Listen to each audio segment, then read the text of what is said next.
Guys, আসসালামু আলাইকুম, welcome back to my YouTube channel. So guys, আজকে সারাদিনে আমি কিচ্ছু পড়িনি, লিটারালি কিচ্ছু পড়িনি। তো এখন বাজে হচ্ছে 7:30, সন্ধ্যার 7:30। আমি ইফতার করে একটু রেস্ট নিয়েছি অ্যান্ড এখন আমাকে পড়তে হবে, বিকজ এখনও যদি আমি না পড়ি রাতের বেলা আমার ঘুমই আসবে না, মনে হবে সারাদিন কিচ্ছু পড়িনি। তো এখন আমি পড়তে বসবো অ্যান্ড দেখা যাক কতটুকু পড়তে পারি। So let's start. পড়া শুরু করার আগে প্রথমে আমি আমার টু ডু লিস্টটা বানিয়ে নিচ্ছি, বিকজ আমি চাচ্ছিলাম না কোনো সময় নষ্ট করি। এখন অলরেডি 7:30 পার হয়ে গেছে অ্যান্ড অবভিয়াসলি পড়াশোনা করার জন্য খুব বেশি সময় আমি পাবো না, অ্যান্ড এই টাইমটার মধ্যেও কিন্তু আমার অন্যান্য কাজ আছে। সো দ্যাটস ওয়াই আমি প্রথমেই সব কিছু নোট ডাউন করে নিলাম অ্যান্ড সেই অনুযায়ী এখন পড়াটা শুরু করব। সো গাইস, আজকে আমি পড়া শুরু করব সায়েন্স দিয়ে।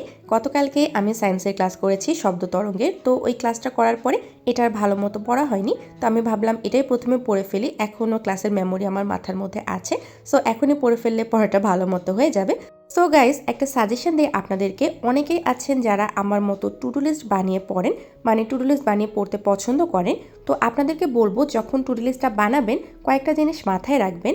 আমরা কি করি, অনেক সময় অনেক বেশি অ্যাম্বিশিয়াস হয়ে যাই, সে কারণে টু ডু লিস্টে একদম অনেক কিছু লিখে ফেলি যে সব কিছু আমরা একদিনের মধ্যে কাভার করব, বাট যেটা রিয়ালিটিতে আমাদের পক্ষে পসিবল হয় না।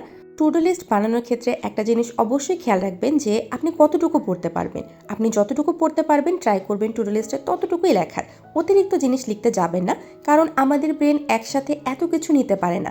অ্যান্ড টু ডু লিস্টের মধ্যে এত জিনিস একসাথে দেখলে অনেক সময় কি হয়, আমাদের পড়ার প্রতি অনীহা চলে আসে অ্যান্ড কোনো কিছুই পড়া হয় না। তখন দেখা যায় ভালো করতে গিয়ে আমরা নিজেদের খারাপই করে ফেলি। দ্যাটস ওয়াই টু ডু লিস্টটা বানাবেন ছোট, মানে যতটুকু আপনি কমপ্লিট করতে পারবেন ঠিক ততটুকুই। A few moments later. So guys, here is my T and I don't know চা খাওয়ার পরে আমার ঘুম যাবে কি না, বাট রাইট নাও আমার চাটা খুব দরকার ছিল, আদারওয়াইজ আমি কিচ্ছু পড়তে পারতাম না। তো চাটা খাই অ্যান্ড তারপরে দেখা যাক কি করা যায়। অবভিয়াসলি পড়তে হবে, বাট দেখি কি করি। A few moments later. So guys, চা খাওয়া ডান অ্যান্ড এখন আমি পড়তে বসবো। তো এখন আমি পড়বো হচ্ছে English and I think word ফরমেশনটা পড়বো। অবভিয়াসলি অনেক বড় টপিক, সো একদিনে শেষ হবে না, তো দেখা যাক কতটুকু পড়া যায়। So let's start. So guys, now it's time for next study session and এখন আমি পড়বো ওয়ার্ড ফরমেশন। এখন চা খাওয়ার পরে আমার কিন্তু অনেক বেশি বেটার ফিল হচ্ছে, মনে হচ্ছে অনেক অনেক পড়তে পারবো, এক রাতেই সব কিছু পড়ে ফেলবো। সো এটা আমাকে ভালো করে পড়তে হবে অ্যান্ড আমি টার্গেট সেট করিনি এটা কতটুকু পড়বো, যতটুকু আমার ব্রেন নিতে পারবে, যতক্ষণ আমার এই টপিকটা পড়তে ভালো লাগবে ততক্ষণ পর্যন্তই পড়ার প্ল্যান আছে।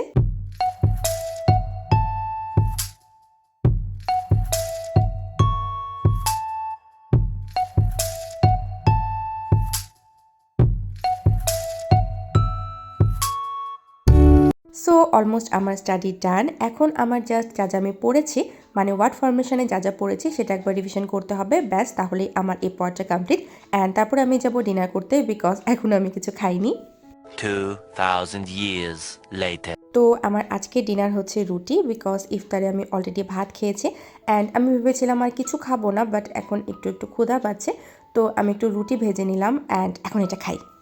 বেসিক্যালি প্ল্যান ছিল একদম ইংলিশ পড়াটা কমপ্লিট করে তারপরে ডিনার করব, বাট ক্ষুধা পাচ্ছিল, তো আমি প্ল্যানটা একটু স্কিপ করে প্রথমে ডিনার করে নিয়েছি অ্যান্ড এখন আমি পড়াটা আবার কমপ্লিট করার জন্য বসলাম অ্যান্ড অনেস্টলি এখন আমার আবার ঘুম পাচ্ছে। অ্যাকচুয়ালি ডিনার করার পরে না আমার অটোমেটিক ঘুম পায়, তো সেই জিনিসটাই হচ্ছিল অ্যান্ড পড়তে ইচ্ছা হচ্ছিল না, বাট লিটারালি আমি নিজের সাথে যুদ্ধ করে বসে আছি, এটা আমার পড়তেই হবে অ্যান্ড এটার পরে আমার আরও একটা টপিক আছে সেটাও পড়তে হবে। আই ডোন্ট নো আমি কীভাবে কমপ্লিট করব, but I have to do it.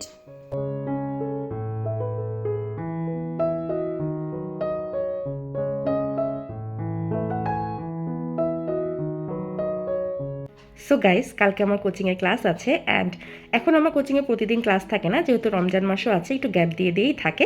তো কালকে কয়টা ক্লাস আছে সেটা আমি চেক করিনি, আমাদের কোচিংয়ে আগের দিন রাতে সেটা দিয়ে দেয়। তো এখন আমি গিয়েছিলাম চেক করতে অ্যান্ড গেস হোয়াট, কালকে সকাল 8টায় আমার ক্লাস, লিটারেলি সকাল 8টায়। অ্যান্ড এখন আমার পুরো মাথা ব্যথা শুরু হয়ে গেছে, এত সকালে আমি কীভাবে উঠবো অ্যান্ড কীভাবে ক্লাস করবো, আই ডোন্ট নো। তো এখন আমি ঘুমিয়ে পড়বো, আর পড়বো না, বিকজ ভোর রাতে উঠতে হবে, সকালে উঠতে হবে, ঘুম কমপ্লিট হবে না। সো এখন ঘুমিয়ে যাওয়াটাই বেটার হবে, তো এই হচ্ছে বর্তমান প্ল্যান। সো এখন ঘুমাই, দেখা হবে ভোর রাতে। Sari time. the next day.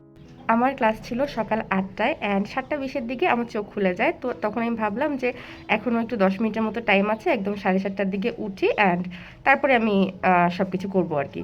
But guess what, আমি একটু চোখ বন্ধ করেছি অ্যান্ড চোখ খুলে দেখি 10টা বাজে, লিটারালি 10টা বাজে। সো আমার টোটাল ক্লাস আজকে মিস, অ্যান্ড আমি ভোর রাতেও পড়িনি অ্যান্ড রাতেও তাড়াতাড়ি ঘুমিয়ে গিয়েছিলাম এই ক্লাসের জন্য। সো ইয়া, এই হচ্ছে আমার অবস্থা। প্রতি বছর প্রচুর স্টুডেন্ট স্বপ্ন দেখে একজন বিসিএস ক্যাডার হওয়ার, অ্যান্ড অনেস্টলি স্পিকিং প্রিপারেশন শুরু করার প্রথমের দিকে কিন্তু সবার মধ্যে একটা ভালো মোটিভেশন থাকে, সবাই অনেক ভালোভাবে পড়াশোনা করে। বাট কিছুদিন যাওয়ার পরে বা 2-1বার ব্যর্থ হওয়ার পরে ম্যাক্সিমাম স্টুডেন্টের এই মোটিভেশনটা কিন্তু নষ্ট হয়ে যায় অ্যান্ড তারা গিভ আপ করে।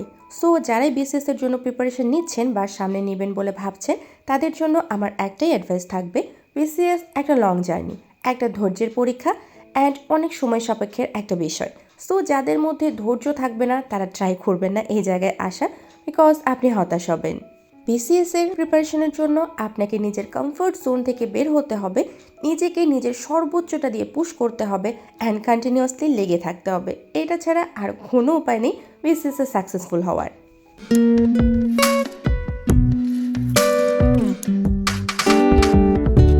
সো আমার বাংলা স্টাডি ডান। চর্যাপদের আমি 3 পেজের মতো পড়েছি অ্যান্ড সব কিছু আমি মুখস্থ করিনি, জাস্ট রিডিং পড়ে গেছি। অ্যান্ড যেই জায়গাগুলো মনে হয়েছে যে আমার একটু ভালো মতো মুখস্থ টাইপ করে পড়া দরকার, সেগুলোই পড়েছি। যদি সবগুলোই আমি মুখস্থ করতে যাই তাহলে মনে থাকবে না, অ্যান্ড রিডিং পড়েও কিন্তু অনেক সময় অনেক কিছু মাথায় থেকে যায়। গাইস, এই দেখুন লালু একদম তার পুরো ফ্যামিলি নিয়ে কি সুন্দর বসে আছে। এগুলো হচ্ছে লালুর বেবি অ্যান্ড ওদের বয়স হচ্ছে মাত্র 5 দিন। কি কিউট না? তো ওদের নামে এখনও কোনো নাম রাখিনি, আপনাদের কাছে কোনো নাম থাকলে আমাকে অবশ্যই সাজেস্ট করবেন। সো গাইস, আমার শর্ট ব্রেকটা শেষ করে আবার আমি পড়তে বসলাম অ্যান্ড এখন আমি পড়বো হচ্ছে জিকে। গতকালকের আমার স্টাডি লিস্টে ছিল যে বিভিন্ন দেশের মুদ্রার নামগুলো পড়ে ফেলবো, বাট ক্লাসের জন্য সেটা আর পড়া হয়নি অ্যান্ড আজকে ক্লাসও করা হয়নি। কি মজার বিষয় না? তো ওইটাই এখন আমি পড়বো, বিকজ পেন্ডিং পড়াটাকে কমপ্লিট করব, তারপরেই নতুন টপিক শুরু করব।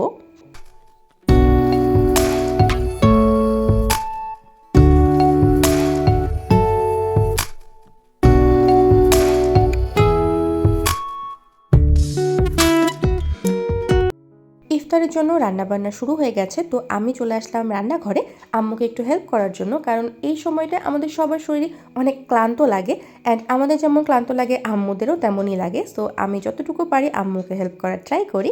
সো আজকে আমি ইফতারে খাবো ভাত। আমার কেন জানি আজকে অনেক ইচ্ছা হচ্ছিল ভাত খাওয়ার, তো আমি ভাত খেয়েছি অ্যান্ড আম্মু ভাজা পোড়া। সো আজকের ব্লগটা আমি এখানেই শেষ করছি। সবাই ভালো থাকবেন, আল্লাহ হাফেজ।